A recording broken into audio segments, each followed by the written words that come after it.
안녕하세요. 저는 50대 남자입니다. 현재 저는 식당을 하고 있습니다. 엄청 큰 식당은 아니지만 동네에서는 맛집으로 나름 유명한 집입니다. 점심시간이나 주말에는 웨이팅이 있는 정도죠. 브레이크 타임이나 오픈 전 재료 준비를 하면서 틈틈이 유튜브 사연을 듣곤 한답니다. 정말이지 파란만장한 인생을 겪어오신 분들이 많더라고요. 사연 속의 분들 얘기가 제게 위로가 되기도 하지만 일부 사연들은 마치 내가 겪었던 일인 것처럼 가슴이 아파옵니다. 심지어 실제로도 가슴 아팠던 제 과거가 떠오르기도 하네요. 오늘 사연을 적게 된 연유도 제가 겪은 기억을 여러분께 들려드리기 위함입니다. 아직까지도 저와 아내에게 아프게 남아있는 기억이지만 여러분들하고 마음을 나누다 보면 괜찮아지겠죠?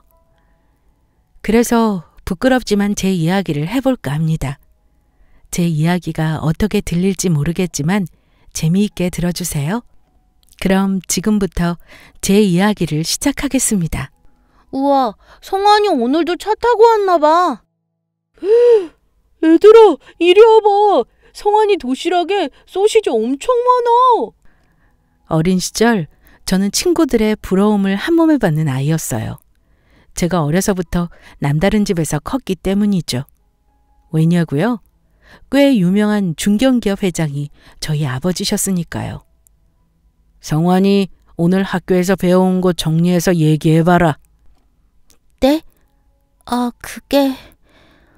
오늘은요, 학교에서 축구도 하고요. 아버지가 그런 거 궁금해서 물어본 거야? 어떤 과목에서 뭘 배웠는지 그걸 얘기해야지. 그래야 그 학교 선생들 수준을 알 것 아니냐? 네. 제 아버지는 엄격하고 자기 기준이 굉장히 정확하신 분이었습니다.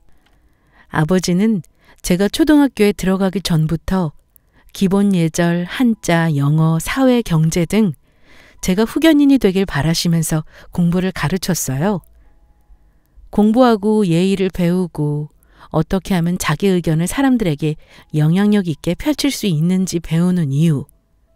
단 한 가지였죠. 성환이 너는 우리 집 유일한 핏줄이야. 그런 만큼 너는 무조건 이 아비 뒤를 이어야 한다. 저는 아버지를 뒤따라 가업을 운영해야 한다는 중압감이 있었습니다.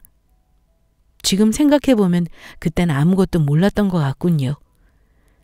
지금이라면 절대 그렇게 살지 않았을 텐데 말이죠. 그래도 제 생활면으로는 다른 친구들에 비해 넉넉하게 키워주신 건 감사할 따름이었습니다. 그래서인지 제가 어떻게 처신해야 되는지 알겠더군요. 어려서 눈치도 빨랐고 아버지의 기대에 부응해야겠다는 생각으로 청춘을 바쳤으니까요. 대학도 아버지의 결정으로 경영학을 전공했습니다. 엄마, 나 전공만이라도 내가 원하는 거 하면 안 돼? 그 기대에 맞춰 살다 보니 기계처럼 살아가는 건 아닌가 하며 비뚤어질 때도 있었습니다. 성환아, 어려운 거 알잖아. 대학까지만 아버지가 원하는 대로 하자. 그 후에는 엄마가 어떻게든 성환이 너 하고 싶은 미술 할 수 있게 해줄게. 그럴 때마다 어머니는 저를 사랑으로 대해주셨던 분이셨고요. 대학을 졸업하고 세상에 대해 경험도 하고 싶고 연애도 하고 싶고 친구들하고 놀러 가기도 하고 싶었지만 꿈은 무너졌죠. 미술은 무슨? 내가 항상 얘기했을 텐데. 만호 너 지금까지 이렇게 잘 살아온 게 누구 덕인데? 네가 뭐 때문에 이렇게 남부럽지 않게 살았는데? 잔말 말고 회사로 들어와. 하지만 대학 졸업 후 저는 아버지의 결정대로 움직여야 했죠. 결국 저는 하고 싶어 하던 미술을 뒤로 한 채 아버지 회사로 들어가게 됐습니다. 그래도 이왕 하는 거 잘해보기로 결심했어요. 어쩌면 이 분야에서 내가 하고 싶었던 미술을 접목시킬 수 있을지 모른다는 생각이 들었죠. 저희 아버지 회사는 의류회사였기 때문입니다. 그림 그리는 일도 아니고 회사 일은 제가 그렇게 소질이 있는 것 같지는 않았습니다. 하지만 배워보기로 한 거죠. 성환 씨, 여기 이 부분이 잘 안 맞는 것 같은데? 아버지 회사 의류 공장에서부터 일을 배워나가기 시작했습니다. 아주 말단부터 시작했어요. 재단은 어떻게 하는지, 디자이너가 해온 디자인을 실제로 공장에서 어떻게 만들어내는지, 색을 어떤 식으로 입히는지 등등 배워야 할 게 산더미 같았습니다. 하지만 의욕만큼 결과는 나오지 않더라고요. 제가 하고 싶어서 하는 일은 아니어서 그랬는지 능률이 좋은 편은 아니었고 일은 고되고 머리는 아팠습니다. 같이 일하시는 분들은 일은 힘들지만 머릿속은 복잡하지 않은 것 같았는데 저는 머리, 몸, 마음까지 전부 복잡하고 힘들었습니다. 제 공장 생활에서 유일한 낙은 밖에 나와 마스크를 벗고 상쾌한 공기를 마시며 담배를 피우는 그 순간이었습니다. 아내와 처음 만나던 그날도 저는 온갖 기력이 빨리고 풀죽은 모습으로 공장 밖에 앉아 있었습니다. 밖에서 담배 하나 피우고 있는데 경유분이 와서 말을 걸었죠. 몇 살이에요? 복숭아 향이 나던 그 여자는 제게 아이스 커피를 주었습니다. 그 다음 날, 또 그 다음 날, 제가 밖에서 담배를 피우고 있으면 어떻게 알았는지 커피를 타줬습니다. 그렇게 저희는 쉬는 시간을 통해 서로 가까워졌고 상냥하고 다정하던 그 여자는 제가 회사에 적응하고 자리를 잡게 도와줬습니다. 그렇게 지내며 저와 그 사람은 미래를 약속하는 사이가 되었죠. 나 옷 어때? 나름 차려입는다고 했는데 잘 모르겠어. 그리고 이거 홍삼 좋아하실까? 내가 준비하긴 했는데. 그럼 좋아하시겠지. 옷도 단정하니 좋아. 어르신들이 딱 좋아하는 스타일이야. 센스 굿. 대망의 그날, 저희는 본격적으로 결혼을 준비하기 시작했어요. 그 첫 번째 스텝으로 아내와 저는 저희 집으로 인사를 갔습니다. 아내에게는 저희 집에 대해서 많은 걸 알리지 않았어요. 어떻게 말을 꺼내야 할까 걱정도 됐고 아내가 놀라지 않을까 걱정했기 때문이었죠. 부모님 없이 크면서 힘들게 살아온 아내이기에 상처를 주고 싶은 생각은 없었습니다. 지금 생각해보면 이런 모자란 제 생각 때문에 아내는 더욱더 상처를 받았던 것 같았죠. 나 너무 떨린다. 자기 집 가는 건데 왜 성환 씨가 더 떨려해?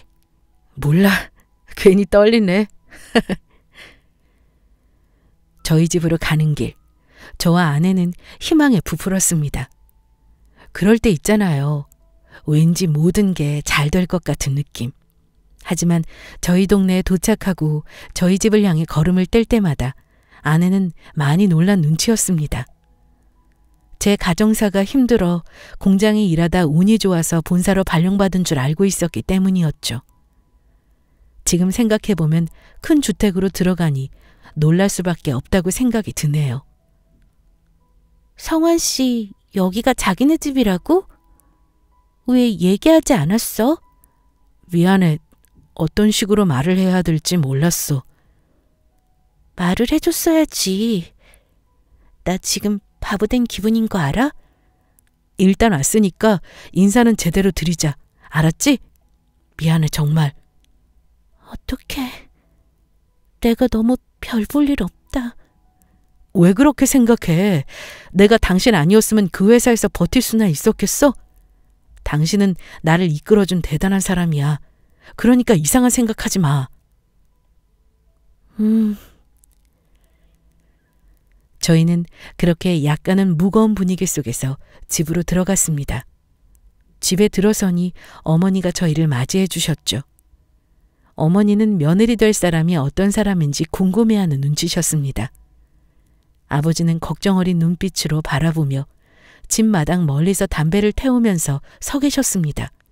그리고 제가 데려온 제 여자이기에 두 분 다 노력하시려고 하셨던 것 같아요. 하지만 분위기는 차가워지기 시작했습니다. 그래요? 회사에 다닌다고 했나요? 아, 네. 성환기업에 다니고 있습니다. 성환기업? 거기서 뭘 하는데? 순간 아버지의 태도가 심상치 않았죠. 성황기업 소속 섬유공장에서 격리를 맡고 있습니다. 순간 아버지와 어머니는 많이 놀라신 듯 저를 쳐다봤습니다. 아버지의 표정은 당연히 서늘했어요. 하지만 제가 가장 놀랐던 건 저희 어머니의 표정이었습니다. 분명 나에게 한없이 다정한 분이었는데 정말 차가운 표정으로 제 아내를 바라보고 계셨죠. 내가 거기 회장인 거 알고 있나? 네? 아니요. 몰랐습니다. 아버지는 아주 냉소적으로 물어봤습니다. 아내는 정말 놀라며 저를 쳐다봤고 저는 아무 말도 하지 못했습니다. 일단 왔으니 차린 음식은 들고 가요. 네, 감사합니다. 제가 왜 저 때 제 아내를 데리고 집 밖으로 나가지 못했는지, 전날 저 장면이 제 꿈에 나오는 게 한두 번이 아니에요.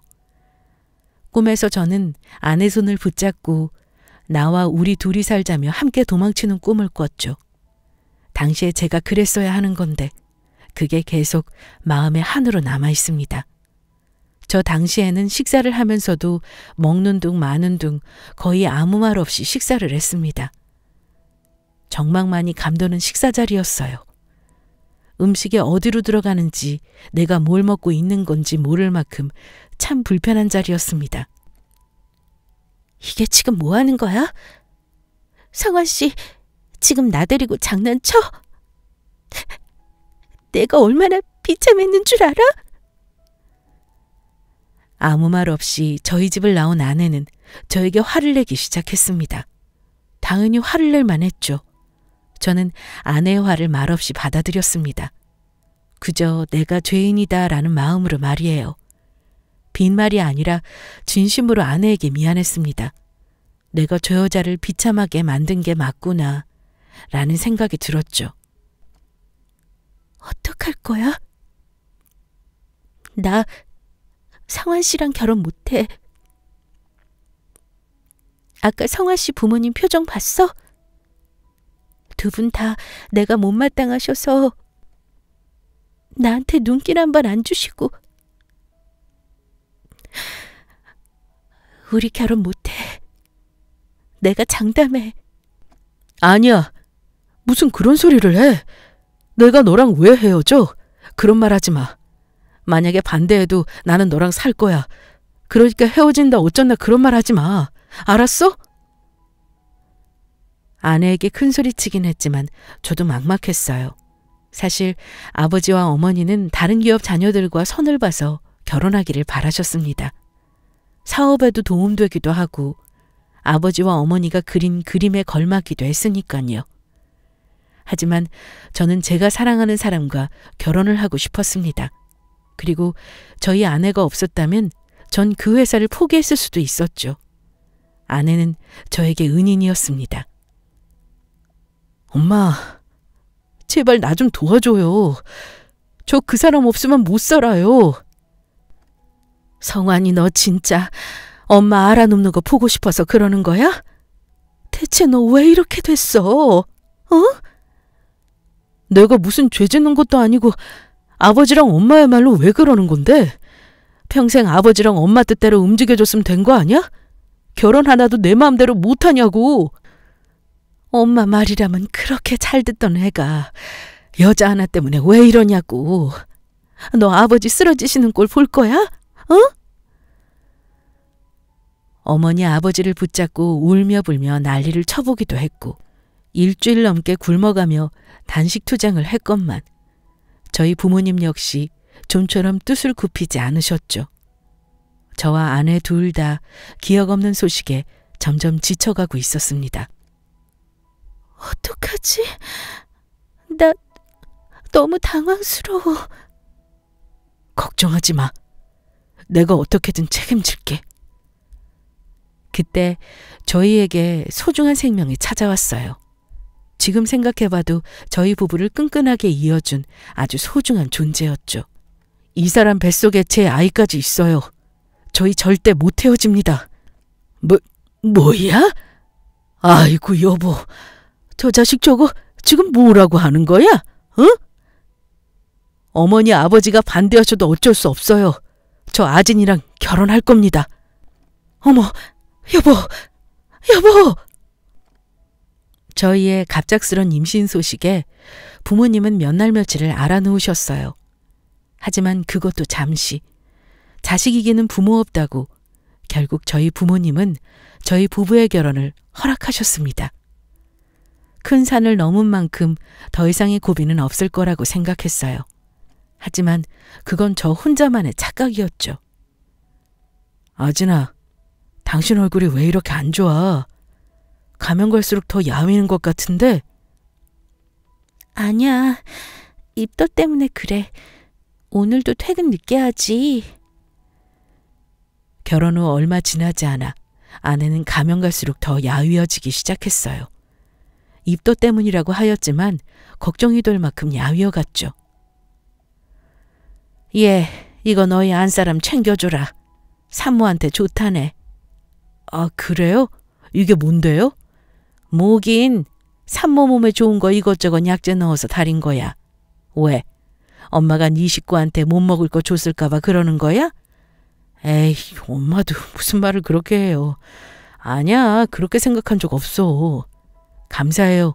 이렇게 챙겨주시고. 됐어. 애 낳고 네 안사람 몸 풀리면 너희끼리 나가서 분가해서 살든 알아서 해라.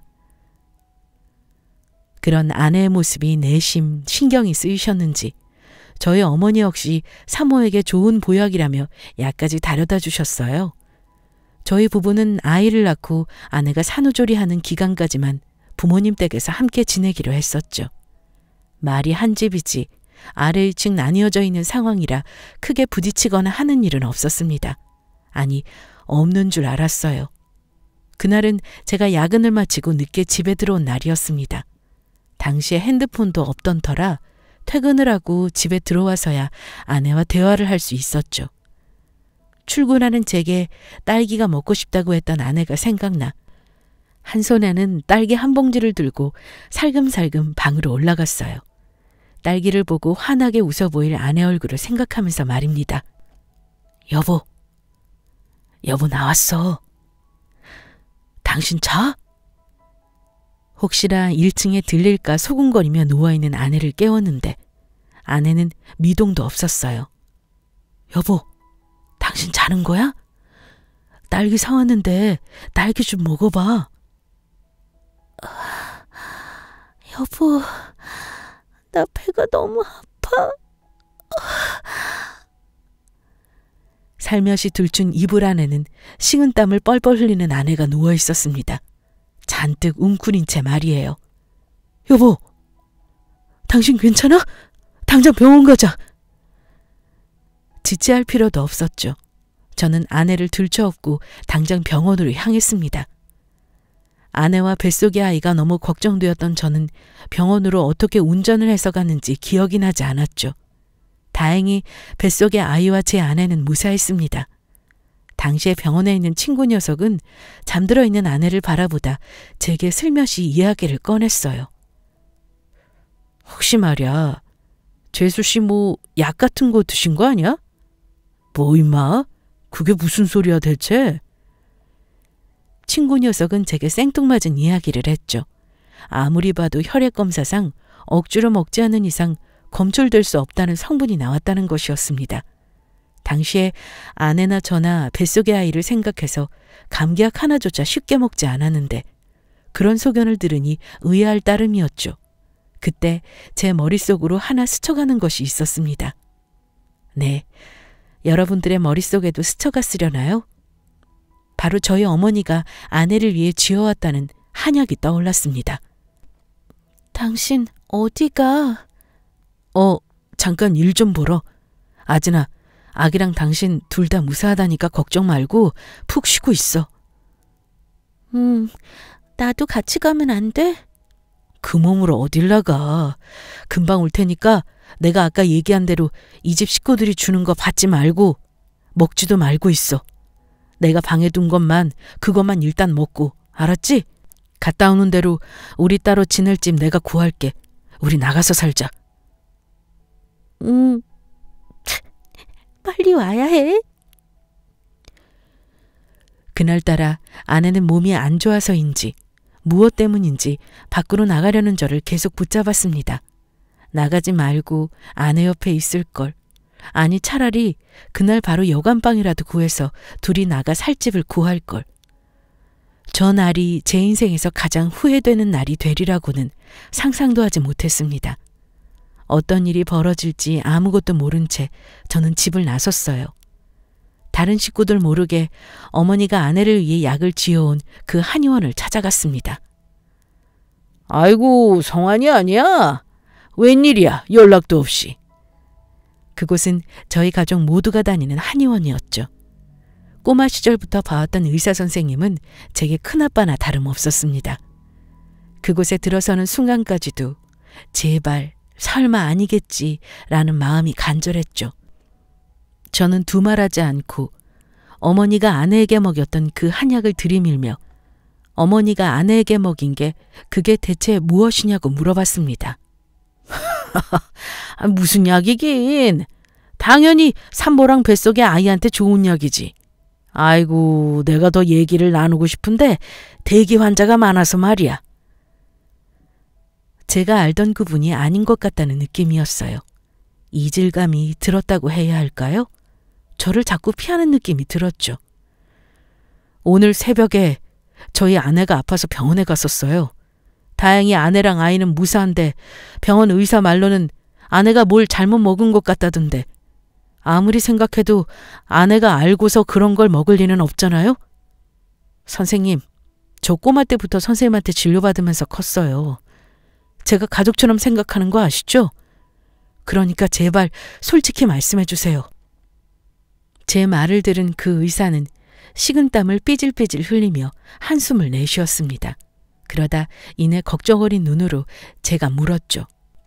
안 사람이랑 아이는 괜찮은 거지? 네. 아이고, 내가 죽을 죄를 지었지. 내가 정말 미안하다. 제가 들은 대답은 정말 끔찍했습니다. 치가 떨렸고 주체할 수 없을 만큼 화가 났죠. 저는 악을 쓰며 병원을 뒤집어 놓았습니다. 병원은 순식간에 난장판이 되었죠. 당신이 그러고도 의사야? 당신이 의사냐고? 어디서 줄 게 없어서 사람 죽이는 약을 줘?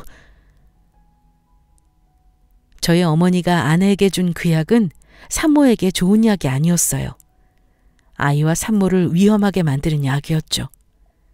병원에서 한바탕 소동 후 저는 집으로 향했습니다. 그 망할 의사놈한테 연락을 받은 건지 뭔지 제 어머니라는 사람은 거실 소파에 앉아 저를 기다리고 있었죠. 얘 성환아, 네가 무슨 말을 듣고 왔는지 모르겠는데 일단 앉아서 엄마랑 얘기 좀 하자. 저희 오늘부로 나가서 지낼게요. 그리고 앞으로 별일 없을 겁니다. 얘 성환아, 아들! 어머니의 부름을 무시하고 2층에 있는 저희 방 안으로 들어갔어요. 여보, 일단 우리 필요한 짐 먼저 챙기자. 평소라면 제가 찾기도 전에 방문 앞에서 저를 기다렸을 아내인데 방 안에도 2층 어디에도 1층에도 마당에도 집안 어디에도 아내의 모습을 볼 수 없었어요. 저는 미친 사람처럼 온 집안을 다 헤집어대기 시작했습니다. 얘가 정말 왜 이래? 갑자기 집을 나가겠다더니 왜 집안을 헤집고 다녀 갑자기? 아유 성환아, 너 왜 이래? 아줌마 봐서라도 좀 진정해봐. 응? 저를 말리는 어머니와 가사도우미 이모님의 말소리는 하나도 들리지 않았어요. 사라진 아내 생각뿐이었죠. 짧은 글이 적힌 메모 하나도 남겨두지 않고 아내는 그렇게 사라졌습니다. 너 정말 이럴 거야? 아내가 떠나고 난 뒤 저는 충격을 받아 병원에 누워있게 되었어요. 정확히 말하자면 아내가 그렇게 집을 나가고 몇 개월 내내 술에만 매달려 있었죠. 아침이 오면 미친 사람처럼 집을 나서서 서울을, 어느 날은 아내 고향까지 미친 듯이 아내를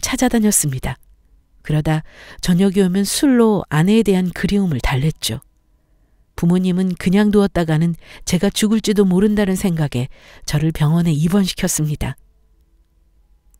아진아, 여보, 어디 있는 거야 대체? 아진아. 성환아, 너 이러다 큰일 나. 제발 정신 좀 차려. 응? 어머니가 찾아와 병간호를 해주셨지만 저는 계속해서 울음이 멈추질 않았고 늘 죽을 것 같다고 생각했습니다. 한 해가 가고 두 해가 가고 어느 순간부터 저도 포기를 하게 되었죠. 늘 의존하던 술도 서서히 끊었습니다. 내가 강해져야 아내와 내 아이를 다시 만날 수 있을 거란 생각이 들었거든요. 남편 두고 집 나간 여자, 더는 그리워하지 말아라. 우리랑 인연이 아니었던 거야. 너도 이제 그만하면 됐어. 더 좋은 여자 만나서 새롭게 시작해. 아무리 부모여도 남은 남인가 봅니다. 어머니와 아버지는 이미 떠난 사람 잊고 새 출발하라며 일면식 없는 여자들 사진을 내밀었어요. 내가 알아서 살게요. 앞으로 내 인생에 두 번 다시 관여하지 마세요. 저 어머니 아버지 위해서 회사 일하는 거 아니에요. 내가 하루라도 빨리 그 회사에 자리 잡아서 내 마음대로 살려고 하는 거니까 앞으로 제 인생에 관여하지 마세요. 아내가 떠난 이후로 저는 잘 웃지도 않았고 울지도 않았습니다. 감정 없이 살아갔죠. 그러다 우리 아이가 태어났다면 저만에 쓰려나 싶은 또래의 꼬마들을 볼 때만 미소를 지을 뿐이었습니다. 어느 순간부터 제 부모들도 저를 포기했죠. 그렇게 저는 살아도 사는 게 아닌 삶을 살기 시작했습니다. 죽을 날만 기다리며 살았죠. 그렇게 시간은 흘러 17년이라는 시간이 되었습니다. 몇 분이서 오셨어요? 예, 혼자입니다. 돼지국밥 한 그릇만 주세요. 재작년 3월 저는 부산에 내려가게 되었어요. 새로 짓는 공장 때문이었죠. 서울을 벗어나니 조금은 살 것 같더군요. 진작 서울을 벗어날 걸 왜 그리 고통스러워하며 살았는지 참 멍청하다는 생각이 들었습니다. 특히나 부산은 아내 고향이기도 해서 저한테는 더욱 특별한 곳이었죠. 성환 씨, 우리 아기 태어나면 꼭 부산 내려가서 살자. 그래, 그러자. 우리 아기한테 바다도 실컷 보여주고. 아기가 태어나면 꼭 자기 고향으로 내려가 살자던 아내였는데 17년이 지난 제 옆엔 아무도 없었죠. 실제로도 아무도 없었습니다. 혼자 지내다 보니 밥은 늘 사 먹는 편이었어요. 그날도 어김없이 끼니를 해결하러 눈에 보이는 곳 아무 곳이나 들어갔죠. 영업하시나요? 꽤 늦은 시간에 들어간 식당이라 영업을 하는지를 먼저 물어봤어요. 식당 주인은 부엌안에서 정신이 없는 듯 했죠. 네, 편하신 자리에 앉으세요. 자리에 앉아 어김없이 국밥을 먹었습니다. 참 맛있는 국밥이었어요. 다른 손님들은 슬슬 자리에서 일어나 식당을 빠져나가고 있었죠. 사장님, 얼른 들어가세요. 오늘 너무 무리하셨어. 가게 종업원들도 슬슬 마감을 준비하는 눈치였죠. 그럴까요? 미안해요. 그럼 나 먼저 들어가요. 익숙한 목소리였어요. 고개를 들어 소리나는 쪽을 본 저는 그대로 다시 고개를 푹 숙였습니다. 심장이 미친 듯이 뛰었고 어찌할 바를 몰랐어요. 제가 본 그 여자는 17년 전 저를 떠난 제 아내와 너무 닮아 있었기 때문입니다. 다 먹지도 못한 채 허겁지겁 그 여자의 뒤를 따라 나섰어요. 무슨 정신이었는지도 모르게 그냥 그 여자를 놓치면 안 된다라는 생각이 들었죠. 아진아, 여보, 아진아. 입 밖으로 나오지 못하는 소리는 제 목 언저리에서 계속 맴돌 뿐이었습니다. 얼마나 따라갔을까요? 그 여자에게 말을 붙이려는 그 순간 누군가 제 목덜미를 휙 낚아챘습니다. 아저씨 뭐예요? 뭔데 자꾸 사람들을 밟아요? 예? 고등학생쯤 돼 보이는 남학생이었어요. 당황한 것도 잠시, 마치 슬로우 모션처럼 그 학생의 모습이 하나하나 제 눈에 들어오기 시작했습니다. 최우진이라는 명찰을 단 학생이었죠. 피는 물보다 진하다고 바로 알 수 있었어요. 이 아이, 내 아들이다 라고 말입니다. 덜덜 떨리는 목소리는 눈치 없이 새어나왔습니다. 학생, 어머니 성함이 김아진, 맞아? 제 말을 들은 그 학생은 당황한 눈치였죠. 아저씨가 우리 엄마 이름을 어떻게 알아요? 김아진, 54살 맞지? 아니, 아저씨가 그걸 어떻게 아냐고요. 우리 엄마 뒤는 왜 따라간 건데요? 네? 그 학생, 아니 아들아이는 흥분을 가라앉히지 못하고 소리를 질렀어요. 엄마에 대한 보호 본능이 강한 것 같았죠. 소란스러운 소리에 사람들은 저희 두 사람 주위로 몰려들기 시작했습니다. 그 자리엔 그 여자도 있었죠. 제 아내 말입니다. 성원 씨. 17년 만에 들어도 한 번에 알 수 있었어요.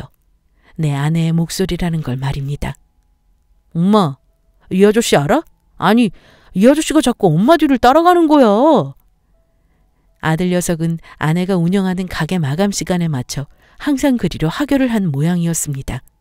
그날도 평소처럼 엄마를 데리러 갔는데 웬 모르는 남자가 자기 엄마 뒤를 밟으니 이상하다는 생각이 들어 제 멱살을 잡은 것이었죠. 아진아, 여보, 당신 왜 여기 있어? 내가 얼마나 찾아다녔는 줄 알아?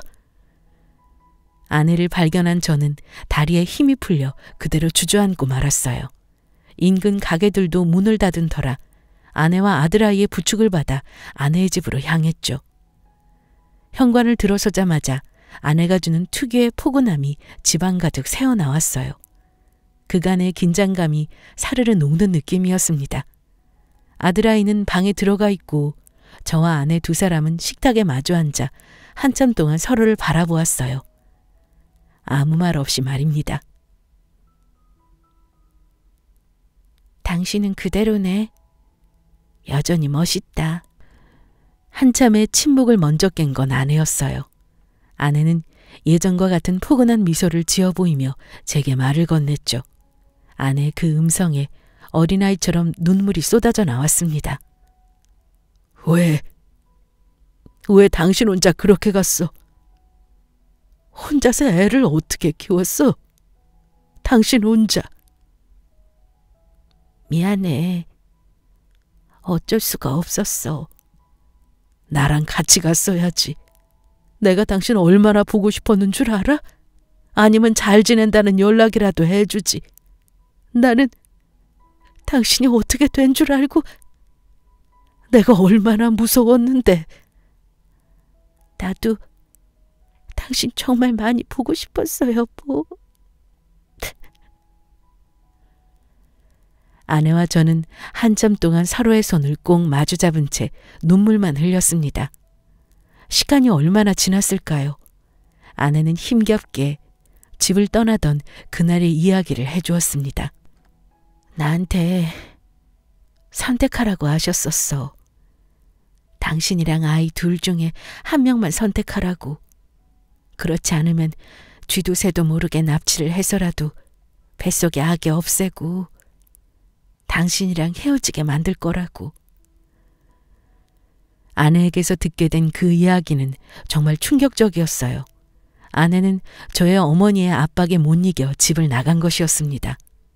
참, 어떻게 당신도 자식이 있고 남편도 있으신 분이 어떻게 그렇게 무섭고 모진 말을 내뱉을 수 있으셨던 건지 정말 숨이 막힐 정도였습니다.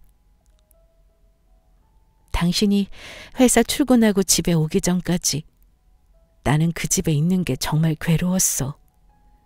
불편해서 밖에 나가서 친구들이라도 만나고 오고 싶어도 애 가진 여자가 천박하게 어디 밖을 싸돌아다니냐고 어머니는 역정만 내시고 입덧 때문에 식사 중에 헛구역질이라도 하면 유세 부린다느니 더럽다느니. 그런 말 듣는 게 내 일상이었다. 당신 몰랐지? 왜 나한테 얘기 안 했어? 그걸 왜 당신 혼자 다 견뎠어? 내가 얘기하면 당신이 아버님한테 어떻게 인정받았는지 내가 뻔히 아는데 당신 그렇게 하고 싶었던 미술도 포기하고 이 악물고 버텨온 거였지 않아? 그런데 내가 그걸 어떻게 무너뜨려? 나는 지금도 마찬가지지만 그때도 당신이 힘든 거 보고 싶지 않았어. 참 미련한 여자. 아내는 연애 때도 그랬어요. 항상 자기보다 남을 더 생각하는 사람이었죠. 뭘 먹으러 가도 제가 좋아하는 것, 제가 타고 싶어 하는 곳을 먼저 얘기했던 사람이었습니다. 그래요. 제가 못난 놈이죠. 아무렇지 않게 웃어 보여도 한 번이라도 더 아내에게 정말 괜찮은 거 맞냐고 물어봤어야 했는데 제가 아내를 지키지 못했습니다. 위의 내용 외에도 아내는 저희 어머니한테 많은 괴롭힘을 당했었어요. 집에 가정부가 있는데도 아내를 시켜 이불 빨래를 하게 했고 집안 품이 떨어진다며 편한 옷을 입고 쉬게도 못하게 했대요. 아내는 자기가 조금만 더 참으면 나아지겠지, 아이가 태어나면 좀 더 예뻐해 주시겠지 했답니다. 장사 그만하고 나랑 같이 서울에 가자. 그게 싫으면 여기에 같이 있자. 당신 그동안 하고 싶었던 거 실컷 하면서 편하게 지내. 응? 됐어. 나 장사하는 거 좋아. 내가 그날 빈털터리로 집 나왔던 날 내 주머니에 얼마가 있었는 줄 알아? 딱 3만 원. 딱 3만 원 있었어. 뱃속에 애는 있지, 돈은 없지. 너무 서럽더라. 그날따라 국밥은 또 왜 이렇게 먹고 싶은지. 이걸 먹으면 당장 오늘 내일 잘 곳은 어떻게 하나. 우리 애랑 나는 어디서 어떻게 살아야 하나 막막하더라. 그때 나랑 우리 우준이 걷어주신 게 기차역에 있는 국밥집 사장님이야. 자기 딸 생각난다고 자리 잡을 때까지 지느라고 그렇게 나랑 우진이 걷어주셨어. 아내는 장사를 하는 게 좋다고 했습니다. 서울에는 가고 싶지도 않다고 말이에요. 아내는 장사를 하면서 미혼모, 독거노인, 결식 아동을 돕는 일을 같이 하고 있었죠. 언제든 무료로 그분들에게 식사를 제공하는 일 말입니다. 자기가 받은 만큼 다 갚을 거라고요. 제가 아는 아내는 자기 뜻을 쉽게 꺾을 사람이 아니란 걸 알기에 아내에게 더 이상은 얘기하지 않았어요. 아들아이도 처음에는 제 존재를 어려워했죠. 저는 그런 아들아이를 기다려주며 천천히 다가갔습니다. 제가 서운한 거라고는 우리 아이가 어떻게 커왔는지 그 과정을 아내와 함께하지 못했다는 게 그게 서운했어요. 야, 최우진, 너 뭐함? 뭐가? 누구? 너희 삼촌이셔? 아니, 우리 아빠. 이씨, 넌 어른한테 인사할 줄도 모르냐? 안녕하세요. 저 우진이 절친이에요. 아들아이와 서서히 거리를 좁혀가던 어느 날 함께 길을 걷던 중 아들 녀석의 친구와 마주하게 되었죠. 아유, 친구 녀석이 저를 가리키며 누구냐고 묻는데 얼마나 긴장이 되던지요. 아들아이는 저를 잠깐 바라보다 자기 아빠라고 소개해줬습니다. 그날 얼마나 기뻤는지 집에 돌아와서 내내 아내에게 자랑했어요. 아들에게 인정받은 기분이란 아마 아이가 태어난 그날 처음 아이 얼굴을 본 아버지들이 느끼는 감정과 같을 거라고 생각해요. 정말 감동적이었고 새롭게 태어난 기분이었죠. 아들 녀석 그리고 사랑하는 아내가 옆에 있는 하루하루가 정말 행복했습니다. 하지만 제겐 해결해야 할 문제가 남아 있었죠. 아니, 사과를 받아야 할 문제라고 해야 맞겠네요. 저 아진이 만났어요. 어머니 아버지 손자 우진이도요. 저는 서울에 있는 부모님에게 전화를 걸어 모든 상황을 알렸습니다. 그리고 어머니가 제 아내에게 한 행동을 들은 것도 말이에요. 말씀 좀 해보세요. 왜 그랬어요? 제 말을 듣던 어머니는 한참 동안 아무 말이 없었죠. 수화기에서 들려오는 거라곤 깊은 숨소리뿐이었습니다. 아진이 좀 바꿔줄래? 한참의 침묵 끝에 제 어머니가 하신 말씀은 제 아내를 바꿔달라는 말이었습니다. 직접 사과를 하고 싶다고 말이에요. 왜요? 이번엔 또 무슨 말을 하시게요? 또 우진이 가지고 그 사람 협박하시려고요? 안 돼요. 제가 살아있는 한 절대 못 그러실 거예요. 죽을 때까지 아진이랑 제 아들 건드리지 말라고 연락드린 거예요. 어미가 미안하다. 내가 그때는 너무 못났었어. 그저 내 자식한테 욕심만 많아서 내가 남의 자식 귀한 줄 모르고 상처만 줬다. 내가 정말 미안하다. 성환아, 네 안사람한테도 내가 정말 미안해. 어미가 죽을 죄를 지었다. 저희 어머니는 한참 동안이나 흐느끼셨습니다. 아내와 아들아이에게 정말 죽을 죄를 지었다고 말이에요. 어쨌든 저는 안 돌아갑니다. 회사고 뭐고 저는 다 필요 없어요. 이 말 하려고 전화드린 겁니다. 없는 자식이다 생각하시고 두 분이 잘 지내세요. 성환아, 그래, 어미가 너한테 면목이 없어. 회사 물려받지 않아도 돼. 다만 우리가 너희 식구한테 도움이라도 줄 수 있게, 너희 편하게 살 수 있게 돕고 싶어.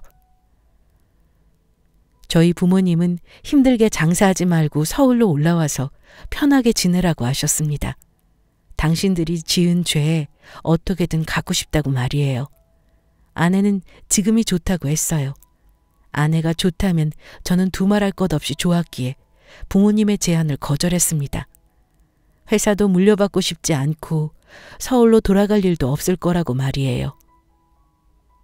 그래, 우리가 너희한테 무슨 면목이 있겠냐.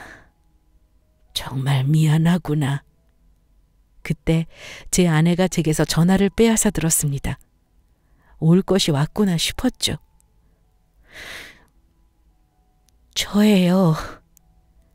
소화기 너머로 무슨 말을 듣는 건지 들을 수 없었지만 아내의 표정으로 알 수 있었죠. 어머니가 계속해서 사과를 하고 있다는 걸 말입니다. 아무 대답 없이 듣기만 하던 아내는 울먹이는 소리로 말을 이어나갔어요. 저 그때만 생각하면 아직도 손이 덜덜 떨려요.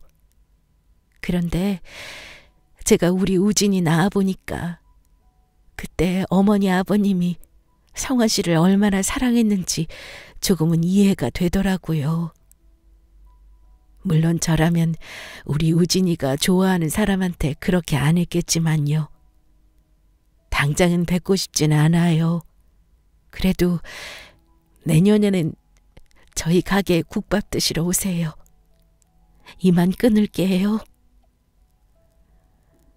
통화를 마친 아내는 그대로 주저앉아 펑펑 울었습니다. 이제야 마음의 응어리가 풀어졌다고 말이에요. 진짜 사과를 받았다면서 말입니다. 당장은 어렵겠지만 나중에 마음의 여유가 생기면 그때는 밥 한 끼라도 같이 먹을 수 있을 것 같다고 말이죠. 그렇게 저희 세 가족은 17년이라는 세월이 지나고 나서야 함께하게 되었습니다. 지금 저희 가족은 국밥집을 계속 운영하고 있어요. 달라진 점이 있다면 아내의 국밥집이 꽤 커졌다는 것과 아내의 이름으로 미혼모를 지원하는 자그마한 보호소가 지어졌다는 거죠. 어떻게든 죗값을 치르고 싶다던 저희 부모님이 한사코 지어주셨어요. 물론 모든 명의며 대표자는 다 아내 이름으로 말입니다. 참, 제 자리를 찾는 데까지 이렇게 오랜 시간이 걸릴 줄이야. 너무 긴 시간이 걸렸네요. 그렇지만 저는 지금 주어진 제 삶이 진짜 제 삶이라는 생각이 듭니다. 정말 행복하고 모든 게 감사할 따름이에요. 어렵게 찾은 이 행복, 건강하고 항상 사랑만 가득할 수 있도록 늘 노력하겠습니다. 지금까지 제 이야기를 들어주셔서 감사해요. 모두들 좋은 하루 되시고 소중한 이들과 항상 행복하세요.